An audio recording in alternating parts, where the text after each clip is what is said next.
Prekrásny zimný deň uprostred lesov. Výborná príležitosť na piknik, po švédsky. Vitajte pri tých najbláznivejších pretekoch na svete. Mráz, snehové záveje, úzke lesné cesty, klský ľad.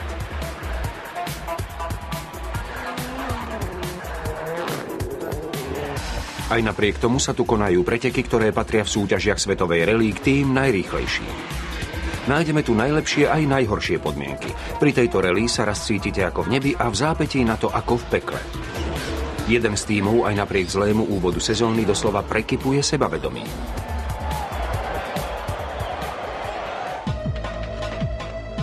Jeden tím. Jedno auto. Jeden cieľ. Byť najrýchlejší. Prežiť.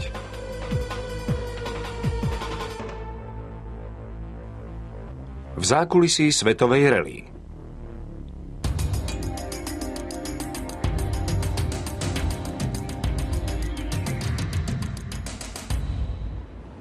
Švédsko. Nebo i peklo.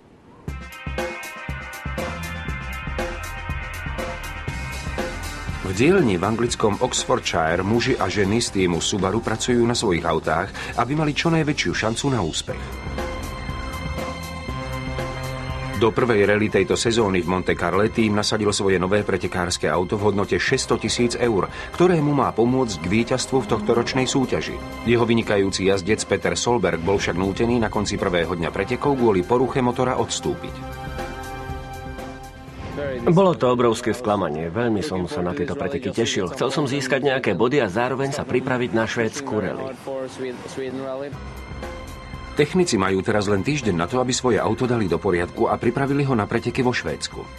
Šéf tímu David Lapworth sa však snaží udržať si úsmev na tvári. Nemôžeme dovoliť, aby sa nás zmocnilo zúfalstvo iba preto, že nám nevyšiel úvod sezóny. 0 je vždy 0. Nezáleží na tom, v akých pretekoch. Keď na konci sezóny spočítame všetky naše body, bude nám úplne jedno, v akom poradí sme ich získali. David má 15 pretekov na to, aby dokázal, že sa nemýli. Najprv však musí dať do poriadku auto. Hlavný stan tímu Anglicko. Ako odstránite takú vážnu konštrukčnú chybu za jediný týždeň? Určite vám pritom pomôže, že máte k dispozícii technické vybavenie jednej z najväčších a najúspešnejších firiem, ktoré sa venujú motoristickému športu v celej Británii. Spoločnosť ProDrive vedie tým Subaru, pri kormidle ktorého stojí David Lapworth už 17 rokov. Davidovi chlapci dokážu navrhnúť, vyrobiť a otestovať takmer každú súčiastku, navyše za omnoho kratší čas, než by to trvalo v továrni.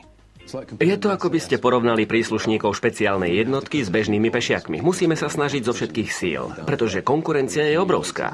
Ak by sme s predstavením nového auta otáľali celé 3 roky, mohli by nás o nejaký rok predbehnúť ľudia z Fordu alebo zo Citroenu. Davidov špičkový tím dokáže na situáciu zareagovať skutočne rýchlo. Pustili sa do práce ešte počas pobytu v Monte Carle a už stihli svoju novú súčiastku pripraviť na kontrolu. Ako sme zistili počas rally, problémom bola vlasová trhlina v nádrži, cez ktorú kvapkal olej. Preto sme vyrobili niekoľko nových súčiastok. Vyrobili sme novú nádrž, ktorá je z lepšieho, pevnejšieho materiálu, navyše sme ju zvnútra vystužili. To znamená, že by sme sa v budúcnosti mali podobným problémom vyhnúť. That should eliminate the risk that in the same circumstances that we would have the same failure. Hotovo? Riešenie problémov v motoristickom športe je len zriedkavo také jednoduché. David prišiel na naliehavé stretnutie so svojím hlavným konštruktérom Edom Woodom. Ten nemá dobrú správu.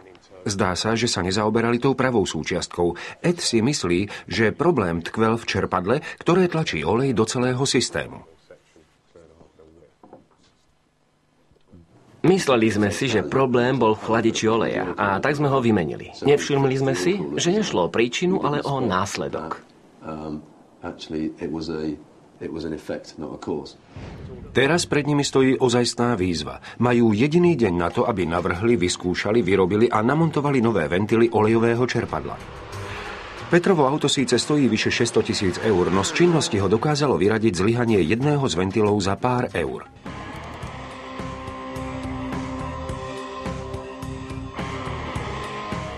Hoci to znie neuveriteľne, už o 12 hodín neskôr sú nové ventily hotové a dokonca aj namontované. Zatiaľ to teda vyzerá, že Davidov optimizmus bol na mieste. Jeho malá armáda je pripravená vyraziť. Teraz ich čaká už len maličkosť. Úspešne vykročiť do tohtoročnej rally a zopakovať vo Švédsku vlaňajšie víťazstvo.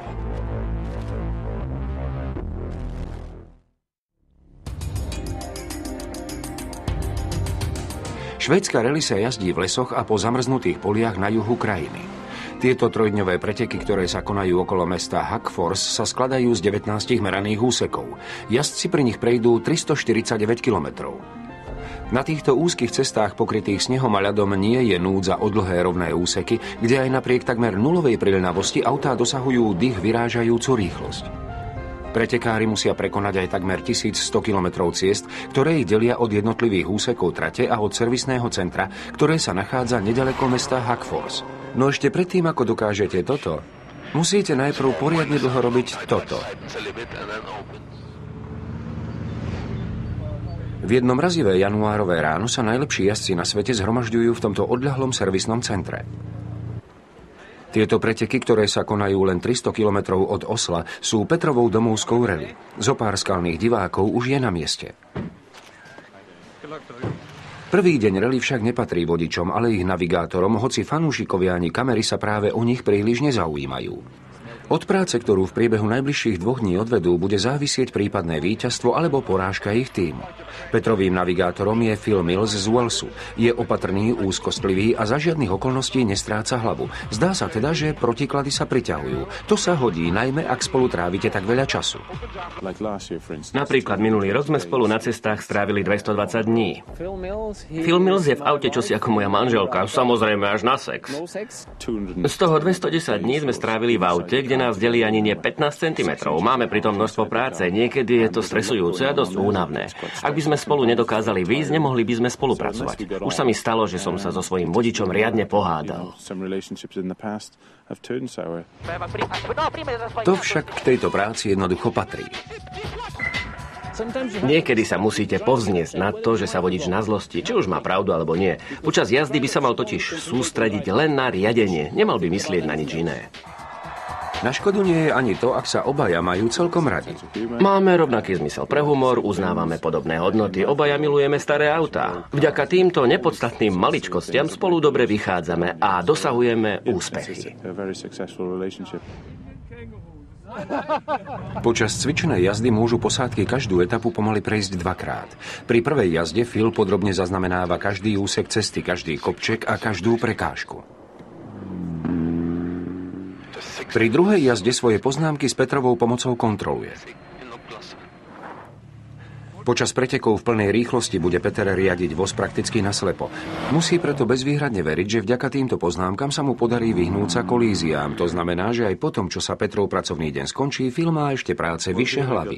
Tu mám svoje poznámky z minulého roku. Používame jednoduchý systém od 1 do 6. 1 znamená pomalá zákruta, 6 zase rýchla.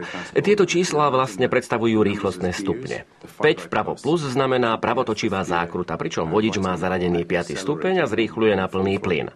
50 metrov pred málo zakrivenou šestkou vľavo plus ponad hrebeň, to znamená, že najrýchlejšiu zákrutu týchto pretekov prejdeme v 6. rýchlostnom stupni smerom doľava, pričom prekonáme hrebeň.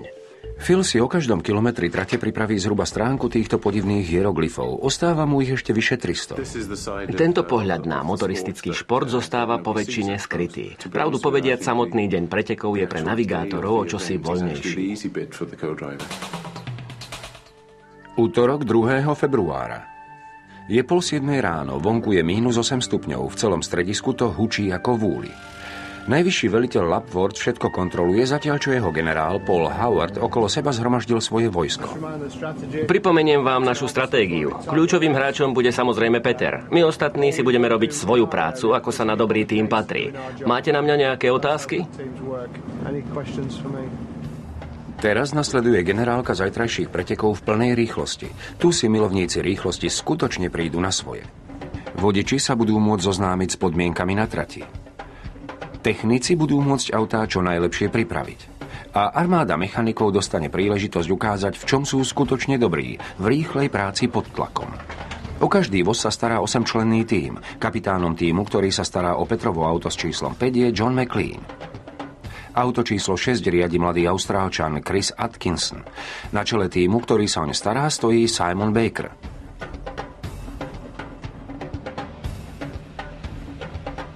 Obaja kapitáni veria, že počas pretekov nedôjde k žiadnej vážnejšej poruche. Oprava auta s mrazom skrehnutými prstami nie je nič príjemné.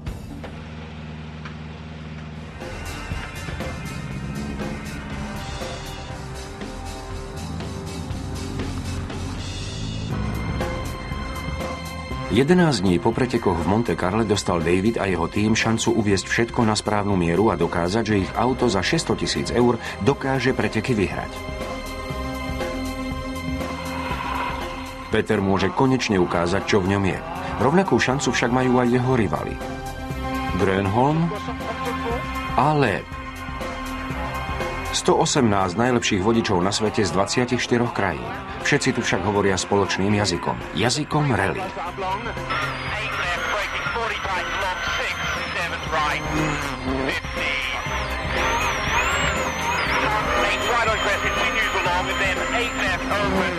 Sata, oikein eri pyöreä suppu. Kiven 14, keep left of a long crest and line into deep 6 right minus half long target 5. Ja oikein täys. Keep middle of a jump 26 right extra long. Target made opens of a crest 120. Mun mielestä tää tuntuu paremmalta tää jälki. David v stredisku čaká na verdikt svojho špičkového vodiča. Tento úsmev však hovorí za všetko. Je to ako sen. Skutočne vôbec nepreháňam. To znamená, že tým Subaru sa vracia späť do pretekov. Generálka však bude trvať ešte 3 hodiny a mechanici sa počas nich budú snažiť auto čo najlepšie doladiť. Podarilo sa nám dostať sa už takmer tam, kde sme chceli byť. Máme pred sebou už len menšie úpravy. Podarilo sa im dosiahnuť požadovanú rýchlosť. Teraz sa mechanici budú snažiť, aby sa obaja vodiči mohli na svoje autá 100% spoľahnúť. V dlhých zákrutách je sebaistota veľmi dôležitá. Kľúčom k víťazstvu v rally Švédska je schopnosť veriť si a vysoká rýchlosť. Časy oboch vodičov sa s každým kolom zlepšujú a tak obaja vedia, že sa na svoje autá môžu plne spoľahnúť. Obaja vodiči sa vrátili so širokým úsmevom a povedali nám, že sa na ceste cítili vynikajúco. Teraz bude hlavné udržať obe autá na trati a premeniť ich nadšenie na víťazstvo. Peter je ako ryba vo vode. Miluje svoje auto a miluje svoju prácu. Fanúšikovia zase milujú jeho.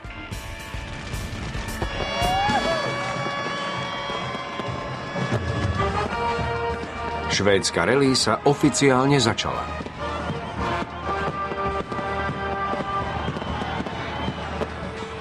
Začína sa tá ozajstná zábava. Švédski fanúšikovia, médiá a televízni diváci po celom svete vítajú svojich obľúbených pretekárov. Peter Solberg.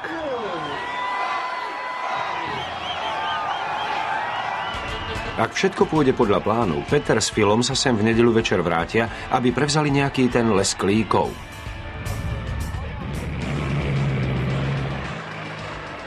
Zatiaľ však nad ich víťazstvom visí veľký otáznik. Piatok 3. februára.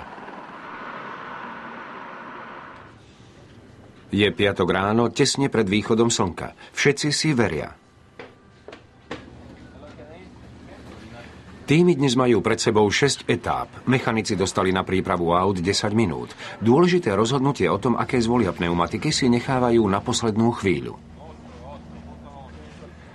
Tu vo Švédsku sa rozhodli pre úzke pneumatiky do snehu s oceľovými hrotmi. V týchto podmienkach sa vlastne rozhodujeme len o tom, aké dlhé hroty použijeme. Či to bude 7 alebo 8 mm. Hroty sú konštruované tak, aby prenikli snehom a zachytili sa o pevný ľad, ktorý je pod ním. Teoreticky by sa 8 mm hroty hodili lepšie vtedy, keď je na ceste viac snehu a 7 mm zase vtedy, keď je cesta pokrytá čistým ľadom. Podľa správ o počasí sa jazdci počas dnešných etáp stretnú s oboma týmito podmienkami. Máme pred sebou zmiešané etapy. Môžeme si teda hodiť mincov. Pri voľbe pneumatík pôjde najmä o psychiku vodičov, teda o to, aby sa cítili sebaisto. Obaja sa rozhodli pre dlhšie hroty, ktoré im dodajú pocit bezpečnosti. 15 najlepších vodičov vyrazí na trať v poradí, v akom skončili na Rally Monte Carlo. Pretože z týchto pretekov Peter odstúpil, môže si teraz pospať o pol hodinu dlhšie.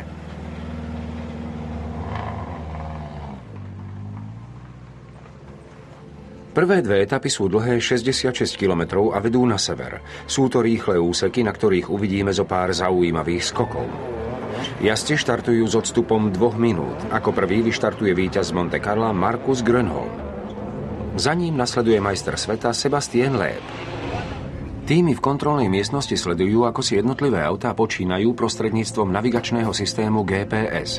Peter s Philom majú výhodu, že im ich tým môže oznámiť časy ich súperov. Vďaka tomu vedia, ako veľmi sa majú ponáhľať. Grönholm 25,7, Loeb 28,5, Stahl 36,9.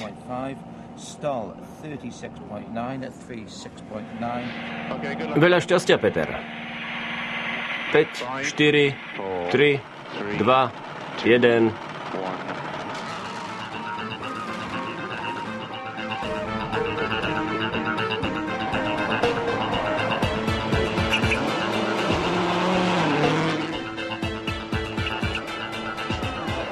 So svojím vynikajúcim autom a s plnou nádržou sebadôvery vyráža Peter do masívneho útoku. Vypláca sa to. Pred veľkými skokmi má približne rovnaký čas ako Grönholm.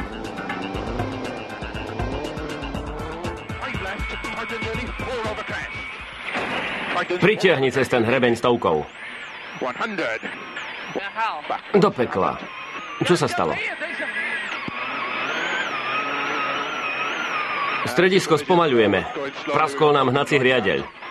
V poriadku, Phil. Mechanici. Zlomil sa nám hnací riadeľ.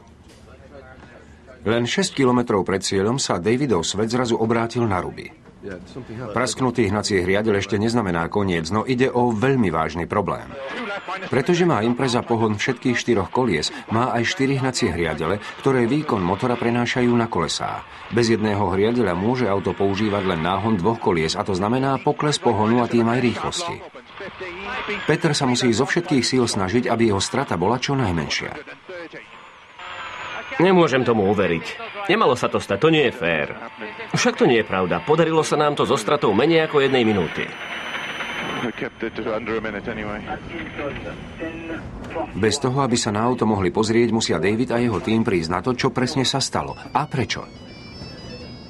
Ktorý koniec je zlomený? Predný alebo zadný? Chlapci, ako sa to stalo?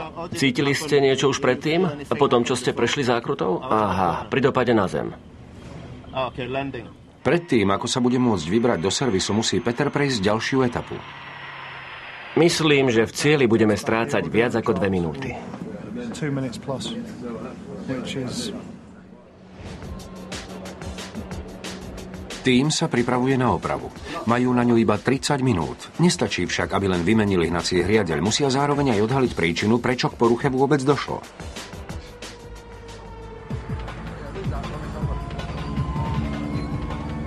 Hlavný technik týmu Subaru Steve Farrell sa už nemôže dočkať, kedy sa mu pokazaná súčiastka dostane do rúk. Toto je hnací riadeľ. V autách s pohonom všetkých 4 kolies sú 4 takéto riadele, ktoré krútivý moment motora cez prevodovku prenášajú na kolesá.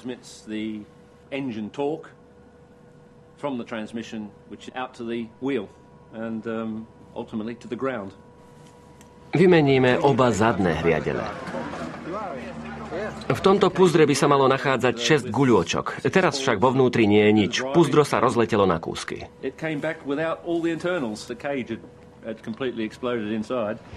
Pretože je dôkazový materiál roztrúsený takmer po celom Švédsku, nebude pre Steva jednoduché určiť príčinu poruchy. Je jasné, že sa puzdro nerozpadne len tak samo od seba. Rozobrali sme ho, aby sme zistili, či na ňom nájdeme nejakú chybu, no ešte vždy je to pre nás dokonalou záhadou. Steve však čosi urobiť musí. Nemôžeme predsa auto poslať späť na trať bez akejkoľvek opravy, keď vieme, že s ním čosi nie je v poriadku. Steve si myslí, že problém by mohol byť v dĺžke hnacích riadeľov. Preto mechanikom prikázal upraviť geometriu závesov kolies, aby sa mierne zväčšila ich vôľa. Petrovi už neostáva veľa času, pretože práca ešte nie je hotová a začína sa prejavovať napätie. Láskavo príď sem, máme už len 5 minút. Tak by som rád vedel, čo máme podľa teba robiť. Poď sem a vysvetli mi to. Čím skôr, tým lepšie.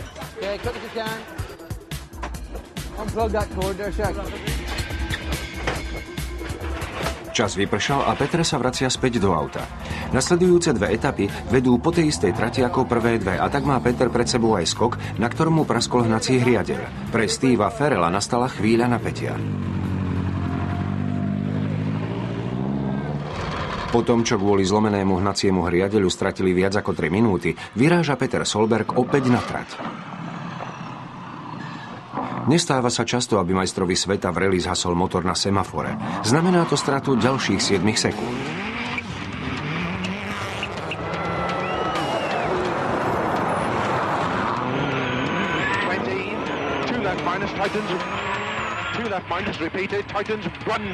Dobrou správou však je, že sa im darí prekonať veľké skoky Fredericksbergu bez újmy. Hnacie hriadele to vydržali. Peter doslova letí. Súperov sa mu však podarí dostihnúť iba vtedy, ak sa im cestou tiež čosi prihodí. Markus Grönholm na Forde Petrovo tajné želanie vyslyšal a urobil školácku chybu. Stratil niekoľko sekúnd, ale situáciu bravúrne zvládol. Druhému jazdcovi Subaru, Chrisovi Atkinsonovi, sa ráno darilo. Momentálne jazdí na 5. pozícii a vo svetlách reflektorov žiari ako vedúci jazdec Subaru. Nie však nadlho. Stalo sa to na tom istom mieste, kde mal problémy aj Grönholm. Tentoraz však zo súboja vyšiel víťazne Strom. Zlomil sa mu hrebeň riadenia, čo bude mať za následok horší čas. Oproti súperom stratí na každý kilometr trate asi 5 sekúnd. Celú nasledujúcu etapu sa bude musieť zaobísť bez posilňovača riadenia. Na trati je množstvo zákrut a úzkých prejazdov, teda to preň nebude práve najľahšie a určite aj tu stratí dosť veľa času. Prejazd zákrutami je tak o mnoho ťažší, pričom tie najostrejšie zákruty sa takmer nedajú zvládnuť. Chris stratil 3 minúty a klesol na 27. miesto. Snažili sme sa dosiahnuť 5. najlepší čas. Zdalo sa, že sa nám to hravo podarí, podobne ako v Monte Carle. Miesto toho nás však čakalo len poriadne sklamanie. David sa spamätáva z dvojnásobného úderu, ktorý ho ráno zasiahol. Nálada prudko klesá a situáciu nijako nezlepšujú správy o časoch najlepších pretekárov. 40,8.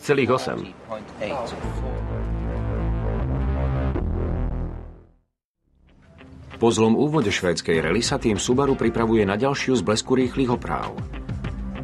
S najväčšou pravdepodobnosťou musíme vymeniť prednú tyč a hrebeň riadenia, čerpadlo posilňovača, filter. To znamená, že majú 30 minút na prácu, ktorú v bežnom servise odvedú za 4 dni. Zatiaľ, čo sa špičkoví mechanici týmu Subaru púšťajú do práce, David musí čeliť ešte vážnejšiemu problému. O niekoľko kilometrov ďalej totiž prebieha ďalšia oprava. Peter s Philom síce etapu dokončili, no nepodarilo sa im dôjsť až do servisu. Peter v stredisku nahlásil pokles tlaku oleja v prevodovke. Davidovo rozhodnutie znie: prevodovku treba nastaviť do zaisteného módu, aby predišli väčšej poruche. Tým je ale automatická prevodovka vyradená z činnosti. Peter preto musí prevodové stupne voliť o čosi ťažšie pomocou skrutkovača. Nemajú na to veľa času, pretože ak do servisu neprídu do stanoveného limitu, čaká ich penalizácia. Napokon meškali 13 minút, za čo dostali penalizáciu 2 minúty a 10 sekúnd. David teraz skutočne bude mať čo robiť, aby na sebe nedal vidieť známky nervozity. Počínal si veľmi dobre. Napokon sa mu podarilo auto dostať sem k nám, hoci to už vyzeralo, že bude musieť odstúpiť. Pravda je však taká, že oba vozy Subaru momentálne bojujú o prežitie. Na čele priebežného poradia zatiaľ Grönholm s Loebom zo všetkých síl súperia o prvú pozíciu. Aj napriek tomu, že ich vodiči neurobili žiadnu väčšiu chybu, obe autá týmu Subaru nepríjemne zaostávajú. Na konci dňa plného prekvapení strácajú už viac ako 5 minút. Koniec prvého dňa pretekov sme si predstavovali úplne inakšie. Včera po skúšobnej jazde sme verili, že sa budeme pohybovať niekde na špici. Chlapci sa snažia zo všetkých síl, odvádzajú dobrú prácu. No i tak nám to nejako nevychádza. Smola sa nám lepí na päty. Stíha nás jedna pohroma za druhou. David sa však musí pozrieť pravde do očí. Nemôže sa vyhovárať na nejakú smolu. Nepomôže nám, ak budeme vinu zvaľovať na nepriazeň osudu. Musíme jednoducho zabrať a postarať sa o čo najlepší výsledok. Musíme zistiť, čo sa vlastne stalo. Či ide o výrobné chyby, prípadne chyby výstupnej kontroly, alebo či zlyhal ľudský faktor. Všetky cesty vedú do Ríma, teda k samotnému vozidlu. Majú pred sebou ešte 1,5 dňa. David musí za každú cenu udržať svoj tím a autá pokope a pokúsiť sa z tejto švédskej nočnej mori vyviaznuť s čo najmenšou stratou. -12 až -13.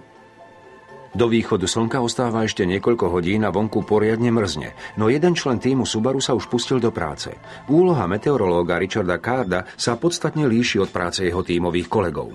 Teplota vzduchu je vždy iná ako teplota povrchu Zeme. Po východe slnka teplota vzduchu ešte klesne, možno až na -20 stupňov. V priebehu noci teplota klesla o viac ako 10 stupňov. Dobré ráno, Ken. Dobré, Rich. Je poriadne chladno. -17 stupňov. Na nebi nie je ani mráčik a je úplné bezvetrie. Prešiel som sa po trati, je pokrytá pevným ľadom, tvrdým ako kameň.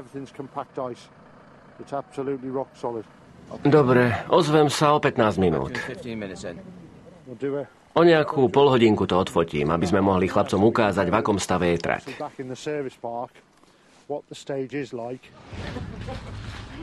Uzimení mechanici čakajú na pokyny od Davida a jeho technikov.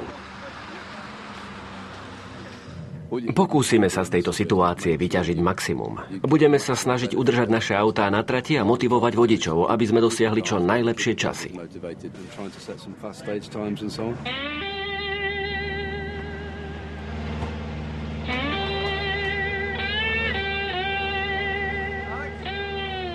Pre Petra je dostatočnou motiváciou už len možnosť dosiahnuť čo najrýchlejší čas. Oddychol si a je pripravený postarať sa o to, aby sa včerajšok nezopakoval.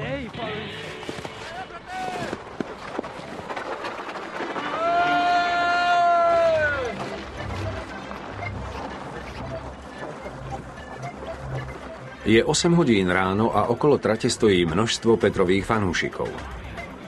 Po viac ako 3 hodinách čakania v snehu sa Cardy môže pustiť do práce. Pošlem ti fotku. Dúfam, že sa mi to podarí.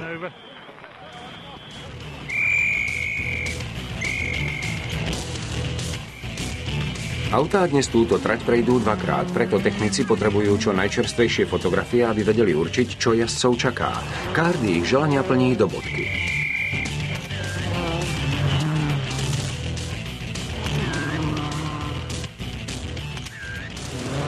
V povrchu sa začínajú objavovať ryhy. Prešli po ňom autá s hrotmi na pneumatikách a vyrili do ľadu brázdy.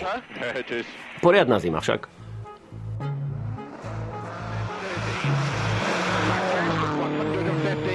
Majstrom sveta v rally sa stane jazdec, ktorý bude mať na konci sezóny najviac bodov. Za víťazstvo v pretekoch si pripíše 10 bodov, za 8. miesto v pretekoch 1 bod. V sezóne sa uskutoční 16 pretekov. Každý bod teda môže rozhodnúť o majstrovi. Peter sa preto musí zo všetkých síl usilovať o čo najlepšie umiestnenie. Zdá sa, že plán im zatiaľ vychádza. V tejto etape totiž dosiahol 3. najlepší čas. Je na čase dostať sa do tempa, nebolo to až také zlé. Ako funguje kúrenie? Musí im byť zima. Na trati je -18 stupňov. Asi by sa im hodili vlnené šály a rukavice. They need some more woolly scarves and mittens, I think. Oikein täys, saattaa vasen eri miinussumppu ja oikea eri ahdas. Majú za sebou už 2 etapy a autá Subaru si počínajú veľmi dobre. Ak chce ale Peter zaútočiť na vedúce pozície, bude musieť pridať. David preto zvažuje výmenu prevodovky v jeho voze. Nebolo to až také zlé. Darilo sa mu postupne zrýchľovať. Myslím, že by sme mu mali vymeniť prevodovku. Pretože však každé auto môže počas pretekov použiť iba 2 prevodovky, musia doteraz namontovať tú, ktorú z neho včera kvôli poruche vybrali. David má pre nás prekvapujúcu správu. Išlo iba o malý problém s ventilom. S odstupom času sme zistili, že sme reagovali trochu prenáhlene. Niektoré informácie sme si nevysvetlili správne a prešli sme do zaisteného módu. Hoci to nebolo nutné. Ak by ho Peter znova vypol a skúsil to znova, prevodovka by fungovala a podarilo by sa mu dokončiť etapu bez akejkoľvek straty.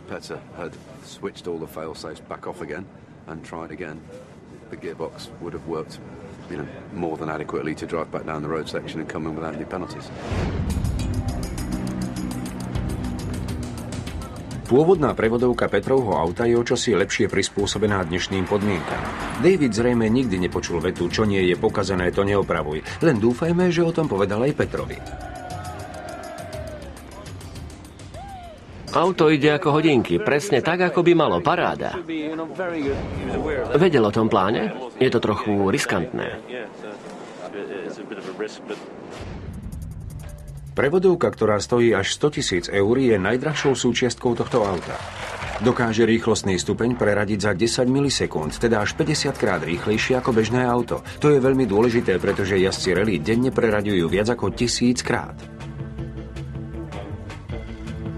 Nájdeme v nej aj predný a stredový diferenciál. Nastavili ich tak, aby si na tvrdom ľade, ktorý prevažuje v dnešných etapách, počínali čo najlepšie. To znamená, že po tom, čo ju namontujú, by Peter mal byť ešte rýchlejší ako ráno.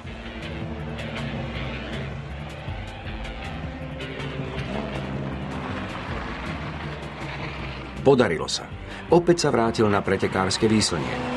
V nasledujúcich 2 etapách sa mu podarilo dosiahnuť čas, ktorý sa ešte viac priblížil k bodovaným pozíciám.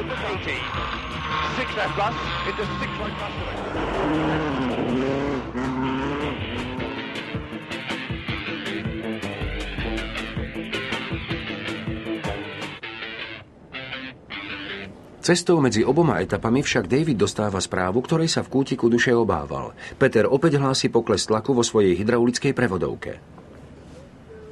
Máme tam ešte aspoň nejaký tlak? Dokáže ešte preradiť? Ide o rovnaký problém ako včera. Ukazuje sa teda, že prevodovka predsa len nie je v poriadku. Davidov pokus o dosiahnutie čo najvyššej rýchlosti sa tak končí neúspechom. Môžeš celú etapu prejsť so zaradeným 4. stupňom? Vráti sa na 4, tam v tom úseku podradí na 3, potom zase zaradí 4 a podľa mňa by s ňou mal prejsť celú etapu. Peter dostal pokyn pokračovať v jazde, no iba na 4. rýchlostnom stupni, aby sa vyhol poškodeniu celej prevodovky. David so svojím tímom sleduje Petrov štart a neostáva mu nič iné ako dúfať. Na štarte stratil 4 sekundy. Teraz však už prakticky vôbec nezaostáva. Naopak, darí sa mu získavať náskok.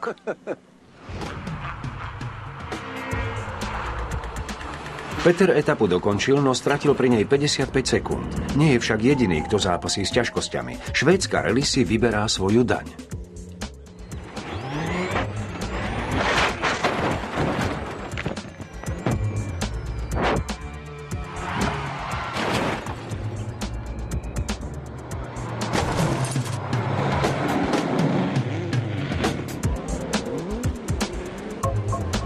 Vďaka tejto masakre sa Peter dokázal v priebežnom poradí posunúť nahor, až na 14. miesto. Zdá sa, že Peter má najhoršie už za sebou a že začalo svítať na lepšie časy. Ostatní však veľa dôvodov na úsmev nemajú. Šéfom tímu je Richard Taylor. Prvým mužom tímu je David Lapford. Obyčajne preteky iba sleduje, no dnes cíti, že musí do diania zasiahnuť. Keď sa nad tým človek zamyslí, musíme urobiť všetko preto, aby sme pred pretekmi v Mexiku získali trochu sebavedomia. Richard sa chce sústrediť na spoľahlivosť. Do konca sezóny ostáva ešte 14 pretekov, preto sa musí snažiť, aby jeho špičkový jazdec mohol svojmu autu a celému tímu plne dôverovať.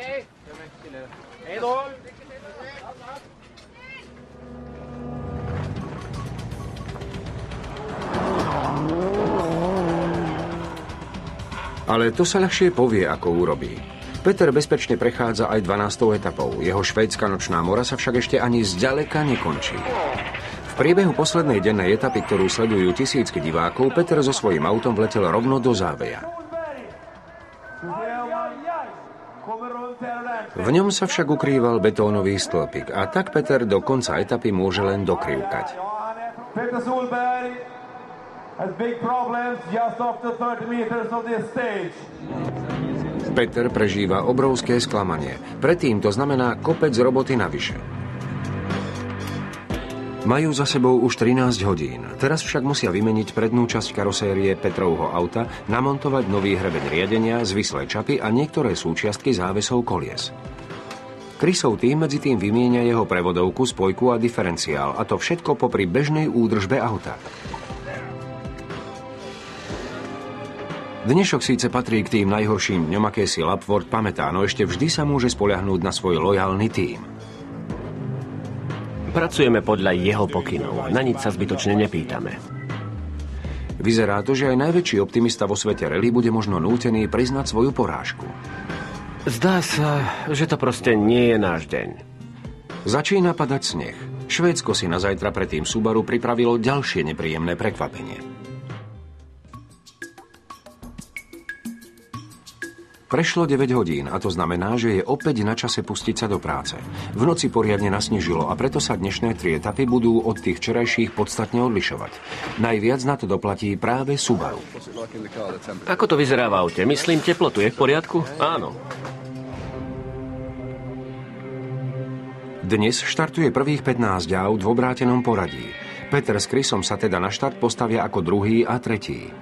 Ich autá zasneženú trať prejazdia, čím ďalším pretekárom preteky dosť uľahčia. 5, 4, 3, 2, 1, ideme. Aby sa Petrovi podarilo získať aspoň nejaké body, bude musieť siahnuť až na dno svojich síl. Na auto dopadá toľko snehu, že sotva vidieť na cestu.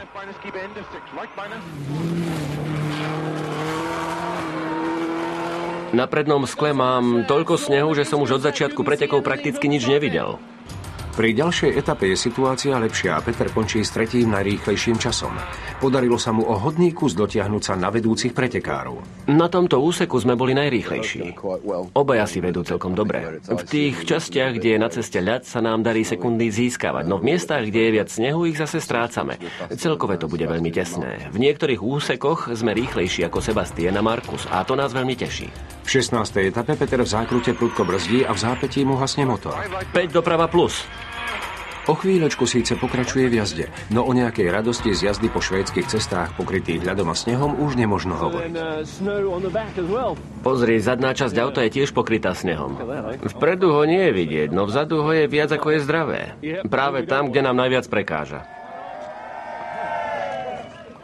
Predná časť auta vykazuje známky poškodenia. Najväčší problém však predstavujú nánosy snehu a ľadu. Nielenže znižujú viditeľnosť, ale už samotná ich hmotnosť spôsobuje pri riadení určité problémy. Myslím, že ten sneh teraz odvážia. Jazdci, ktorí štartovali ako prví včera, neboli v nevýhodnej situácii, no tých, ktorí štartujú medzi prvými dnes, poriadne znevýhodňuje množstvo čerstvého snehu. Včera sme odvážili Chrisovo auto a zistili sme, že je na ňom viac ako 20 kg snehu. Zo pár kil navyše dokáže jazdcovi poriadne skomplikovať riadenie. David teda musí vyriešiť ďalší problém. Až doteraz mali aj napriek poruchám aspoň akú takú útechu. Keď totiž auto fungovalo tak, ako malo, darilo sa mu dosiahnuť obdivuhodnú rýchlosť. Ak to však ďalej nebude platiť, tak to možno už bude na Petrove plecia priveľa. Do konca pretekov ostávajú už len 3 etapy. Peter je momentálne na 13. pozícii.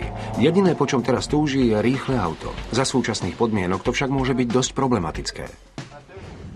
Trochu ťažko sa ovláda. Už od začiatku, alebo až neskôr v priebehu etapy. Čím dlhšie idem, tým je to horšie. Ide to stále ťažšie a lenivejšie. To je množstvo otázok, no zdá sa, že Davidovi chýbajú odpovede. Tuším, sa tomu hovorí budovanie osobnosti. Problémy, ktoré sme mali, nás celkom zaskočili. Musíme sa nimi podrobne zaoberať. Na niektoré z nich sme ešte nenašli uspokojivú odpoveď. Problémy sa však ešte neskončili. John McLean totiž nedokáže naštartovať auto.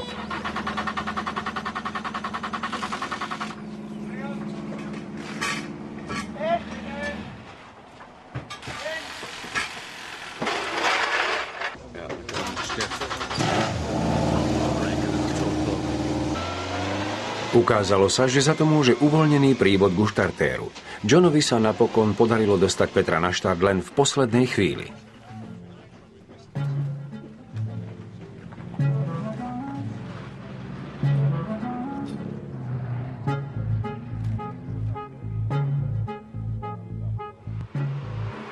Hoci sa snaží zo všetkých síl, Petrovi sa nedarí dostihnúť čas vedúceho pretekára Grönholma. Aj napriek tomu, že dosiahol 6. najrýchlejší čas, v celkovom poradí je ešte vždy iba na nešťastnom 13. mieste.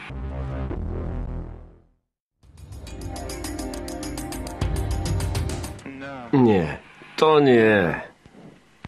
Začína sa predposledná etapa švédskej rally. Naše auto uviazlo na štarte, nefunguje štartér. Zhasol motor?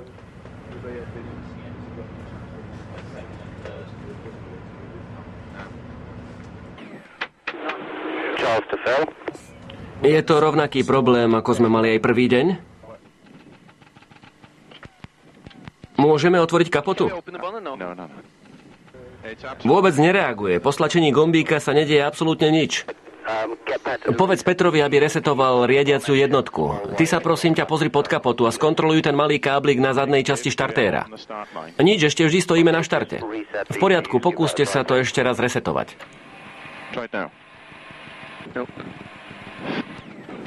Problém je v prievode ku štartéru. Ak sa po stlačení gombíka nič nedieje, je chyba v kábli. Čo majú teda robiť? Musia auto odtlačiť. To snad nie je pravda. Zase sa to pohondelo. Otlačili ste ho? Nie. Musia auto otlačiť. Nič iné im nezostáva.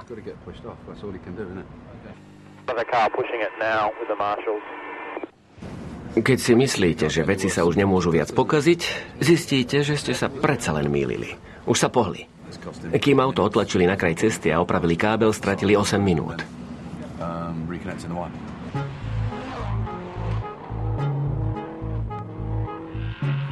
Peter sa konečne mohol vydať na trať.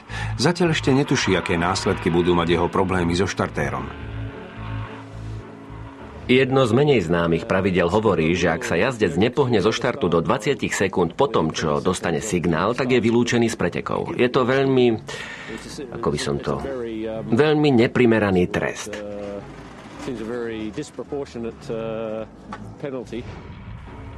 Zatiaľ, čo si rozhodcovia prezerajú dôkazový materiál, Peter pokračuje v jazde. Rozhodol sa, že do cieľa dôjde za každú cenu. Všetko je však zbytočné. Konečný verdikt znie vylúčenie. Skutočná čerešnička na torte tohto prekliatého víkendu. To zrejme bude najhorší víkend vašej kariéry. Neuveriteľné. Neuveriteľné.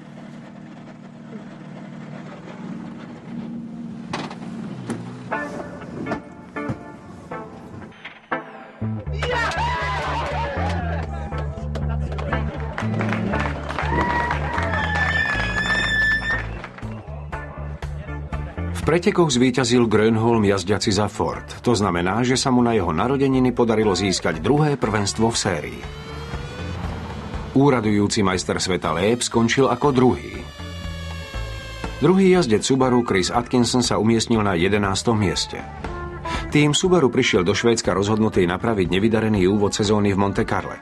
Všetci čakali, že Peter tieto preteky vyhrá. Namiesto toho sa David a jeho tým prepadli až na samé dno tohto mrazivého pekla. Dokopy máme asi 150-ročné skúsenosti s motoristickým športom, no ani jeden z nás si takýto víkend nepamätá. Došľaká aj s takýmto víkendom.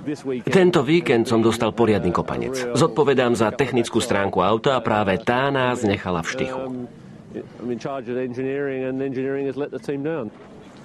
Viackrát sa to nestane. Už nikdy sa to nesmie stať. David sa musí pozrieť pravde do očí. Musí pripustiť, že s tohtoročným autom čosi nie je v poriadku. Navyše si lepšie ako ktokoľvek iný uvedomuje, že jeho sponzori zo spoločnosti Subaru to nenechajú len tak.